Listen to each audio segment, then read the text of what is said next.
நம்மளுடைய வாஸ்து பயணத்தில் இன்னைக்கு பார்க்கக்கூடிய ஒரு விஷயம் வந்து கழிவு நீர் தொட்டி. நம்ம செப்டிக் டேங்க் பற்றி பார்த்துட்டோம், சம்பு பற்றி பார்த்துட்டோம், ஓவர் டேங்க் பற்றி பார்த்துட்டோம். இது எல்லாமே வாட்டர் அக்யூமுலேட் பண்ணக்கூடிய ஒரு விஷயங்கள்.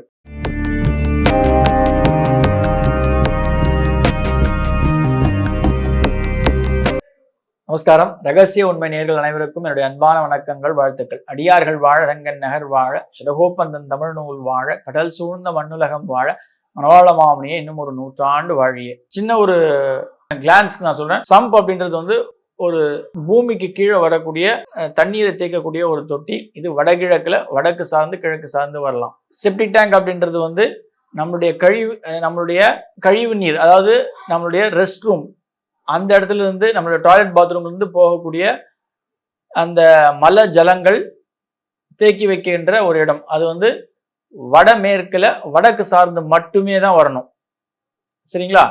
ஆனா இந்த கழிவுநீர் தொட்டி அப்படின்றது நம்மளுடைய கிச்சன்ல இருந்து, கிச்சன் வந்து மேக்சிமம் வந்து தென்கிழக்குல தான் நம்ம போடுறது. ஒரு சிலருக்கு தென்கிழக்குல போடுறதுக்கு ஆப்பர்ச்சுனிட்டி இல்லை. அங்க வந்து வாசக்கதவு வந்து ஒரு தெற்கு நோக்கிய வீடு, தெற்கு பார்த்த வீடு, தெற்குல தான் ரோடு இருக்கு அப்படின்ற பட்சத்துல நம்ம உச்சத்துல தெற்குல கிழக்கு ஒட்டி கொடுக்கும்போது அந்த கிச்சன் அப்படின்றது வேற ஆப்ஷன் இல்லை அப்படின்னும் போது நம்ம வடமேற்குல கொடுக்கறது உண்டு. வடமேற்குல செகண்ட் ஆப்ஷனாக தான் வரும். அந்த இடத்துல வரும்போதும் அந்த கழிவு நீர் தொட்டி, அதாவது கிச்சன்ல இருந்து எலிமினேட் ஆகக்கூடிய அந்த தண்ணீர், கழிவு நீர் எங்க போய் நம்ம வைக்கலாம்? இது நிறைய பேர் செய்யக்கூடிய ஒரு தவறு. அப்படின்னா தென்கிழக்குல இருக்கக்கூடிய கிச்சனுக்கு பக்கத்துலயே தென்கிழக்குல தெற்கு சார்ந்தோ இல்லை கிழக்கு சார்ந்தோ அவங்க வந்து ஒரு 3 உரை இறை பள்ளம் நோண்டி அந்த அளவுக்கு 3 உரை இறக்கி அந்த இடத்துல அதை வந்து அந்த கிச்சனுடைய வேஸ்ட் வாட்டரை ஸ்டோர் பண்ணுவாங்க. இது தவறா அப்படின்னா 3 உரை அப்படின்றது வந்து 3 அடி இருக்கலாம், இல்லை வந்து 3 அடி இருக்கலாம், இல்லை அது வந்து 6 அடி கூட இருக்கலாம். இது தவறா அப்படின்னா அது 1 அடி பள்ளமாக இருந்தால் கூட நிச்சயமாக அது தவறு தான். அது தென்கிழக்கு பள்ளம் அப்படின்றது வந்து ஆரோக்கிய சீர்கேடுகள் உண்டாக்குமா அப்படின்னா நிச்சயமாக, எஸ்பெஷலி பெண்களுக்கு, குழந்தைகளுக்கு ஆரோக்கியம் அப்படின்றது ஒரு பெரிய கேள்விக்குறியாக இருக்கும். இது பொருளாதாரத்தில் ஒரு பெரிய பாதிப்பு உண்டாக்குமா அப்படின்னா நிச்சயமாக ஆண்களுக்கு பொருளாதாரம் அப்படின்றது வந்து இதனால வீழ்ச்சி அடையும். அந்த வகையில எக்காரணம் கொண்டும் தென்கிழக்கு கிச்சன்ல இருக்கக்கூடிய அந்த வேஸ்ட் வாட்டர், அந்த கழிவு நீரை எக்காரணம் கொண்டும் தென்கிழக்குல பள்ளம் நோண்டி ஒரு ட்ரைனேஜ் மாதிரி அந்த இடத்துல வைக்காதீங்க. இது வந்து பைப்பு போட்டு, மேபி உங்களுக்கு தேவை அப்படின்னா சின்ன பிட், அதாவது பிட் அப்படின்னு நான் சொல்றது வந்து ஒரு அரை அடிக்கு போட்டு அதுல ஒரு சின்ன ஒரு ஒண்ணுக்கு ஒன்று செங்கல் வச்சு அது ஒரு தங்கறதுக்கு ஒரு இடம், தங்கி வெளில எலிமினேட் ஆகிறதுக்கு அந்த பைப் மூலியமாக வெளில போனோம். இது எப்பயுமே வந்து நிச்சயமாக கிழக்கு சார்ந்து வடக்கு சார்ந்து தான் இந்த தண்ணி வெளில போகணும்.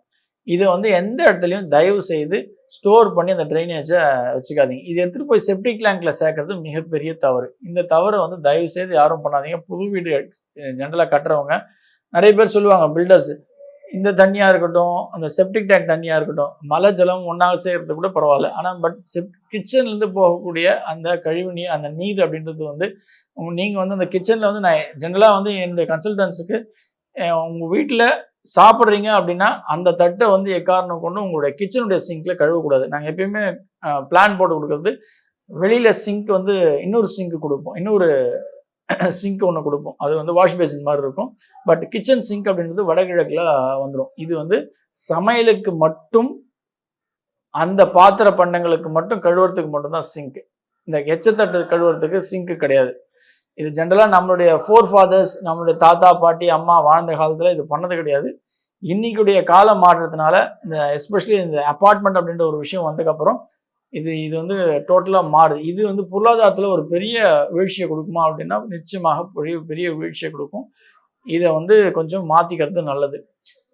ஏன்னா நிறைய பேருடைய வீட்டில் பார்த்தீங்கன்னா, காரணத்தை சொல்கிறேன், கிச்சன்லேயே தான் அவங்களுக்கு வந்து சின்ன ஒரு அந்த பூஜை பொருட்கள் எல்லாமே, அது தட்டாக இருக்கலாம், இல்லை சில சாலகிராம் வச்சுருக்கலாம், சிலர் வந்து விக்கிரகங்கள் வச்சுருக்கலாம், அதை வந்து அலம்பி அந்த சிங்க் யூஸ் பண்ணுவாங்க. கிச்சனில் சமைக்கக்கூடிய பாத்திரங்கள் வந்து அந்த சிங்கில் தான், வடகிழக்கில் இருக்கிற சிங்கில் தான் யூஸ் பண்ணுவாங்க. எக்காரணம் கொண்டும் அதே சிங்கில் நீங்கள் சாப்பிட்ட பிறகு உங்களுடைய தட்டுகளையோ கைகளையோ கழுவாதீர்கள். இது ஜஸ்ட் ஒரு ஆடட் விஷயம். அது வந்து உங்களுக்கு வந்து வீழ்ச்சியை கொடுக்குமா அப்படின்னா இது ஒரு பெரிய பாதிப்பை கொடுக்கும். ஆகையால் அதுக்காக தனி சிங்க் வச்சுங்க.